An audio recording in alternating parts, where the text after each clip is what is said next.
મહાકુંભે વિશ્વને ભારતના વિરાટ સ્વરૂપના દર્શન કરાવ્યા, આધ્યાત્મિક જાગૃતિ ફેલાઈ પીએમ મોદી। વડાપ્રધાન નરેન્દ્ર મોદીએ લોકસભાને સંબોધિત કરતા મહાકુંભની સફળતાના વખાણ કર્યા હતા તેમજ સહકાર આપનારા તમામ લોકોનો આભાર માન્યો હતો। મહાકુંભના રૂપે સમગ્ર વિશ્વએ ભારતના વિરાટ સ્વરૂપના દર્શન કર્યા હોવાનો દાવો પણ પીએમ મોદીએ કર્યો છે।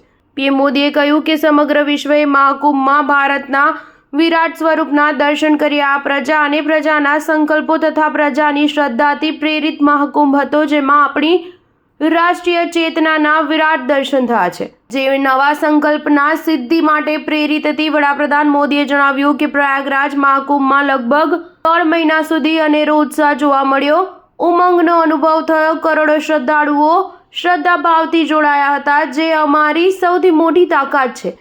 આગળ પીએમ મોદીએ કહ્યું કે દેશની સામૂહિક જાગૃતિ ચેતનાનું પરિણામ મહાકુંભમાં જોવા મળ્યું છે। યુવા પેઢી સંપૂર્ણ ભાવ સાથે મહાકુંભમાં જોડાઈ મહાકુંભ પર સવાલો ઉઠાવનારાઓને જવાબ મળ્યા તેમજ દેશભરમાં આધ્યાત્મિક ચેતના ઉભરી છે। ગત વર્ષે અયોધ્યામાં રામ મંદિર પ્રાણ પ્રતિષ્ઠા અને આ વર્ષે મહાકુંભનું સફળ આયોજન દેશને આગામી 1000 વર્ષ માટે સજ્જ હોવાનો સંકેત આપે છે।